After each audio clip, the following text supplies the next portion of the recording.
Fazlasıyla uzaktasın, sarılmanın yok bir yolu. Baktığım bir fotoğrafın gözyaşımı silmiyordu. Bilmiyorsun uzaklığın dudaklarımı çatlatıyor.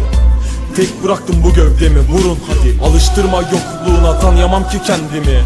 Yazarak ağladığım bu şarkılarda ölüm gelir sanmasınlar yokluğunda. Zayıf düşen taraf benim, şarkılarda bıraktığım bu en büyük bir mucizesi. Gelip bulacağım bir gün seni, kendimi bir bulursam bu şarkılardan taç yaparım gül kokulu saçlarına. Çok severdin sakallarımı, 20 gündür kesmiyorum. Uzattığıma değsin artık, gelmeni de bekliyorum. Hasretinse sigara gibi ellerimden düşmüyordu.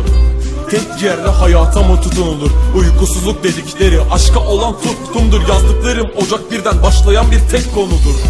Şarkılarla beslenirim yokluğunla. İhtiyacım tek bir kokun, koy kafanı sol tarafa. Ömrü uzatan tek bir kadına bıraktığım bu satırlar. Sen gülünce bitki öptüm, yeşile döner bir anda.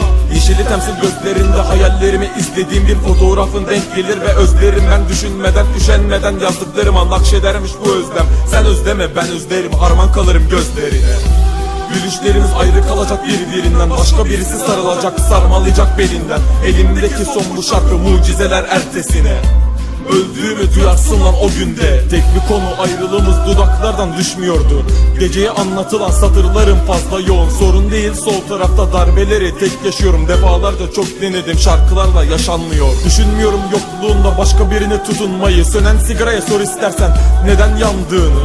Neden yandığımı merak eden dinlesin. Ben defalarca terk edilip tek bir kadını severdim. Yıllanırım şarap gibi, sakla bunu hafızanda. Son bir kere sar yaramı, fazla kanatma. Sarardığın gözlerimden sorumlusun aylarca. Hafızamda zayıf benim, şarkılarımı koy aklına. Yeteri kadar canımı yakan şarkılardan nefret ettim. Servetimdir gülüşlerin, karakterim değişmedi. Paraya minnet eden birçok kişiyi siktir ettim. Dinleyenim olmasına sevenlerim yeter benim. Şimdi saati geldi ölümün, ah bir bilsen. Ölümün kalbi yasta bıraktı, kalmadıysa kimsen. Beklerim ben tekrardan eskileri özlemişken sen. Neyse. Yeşili temsil gözlerinde, hayallerimi izlediğim bir fotoğrafın denk gelir ve özlerim. Ben düşünmeden, üşenmeden yazdıklarıma nakşedermiş bu özlem. Sen özleme, ben özlerim, harman kalırım gözlerine. Gülüşlerimiz ayrı kalacak birbirinden. Başka birisi sarılacak, sarmalayacak belinden. Elimdeki son bu şarkı, mucizeler ertesine. Öldüğümü duyarsın lan o günde.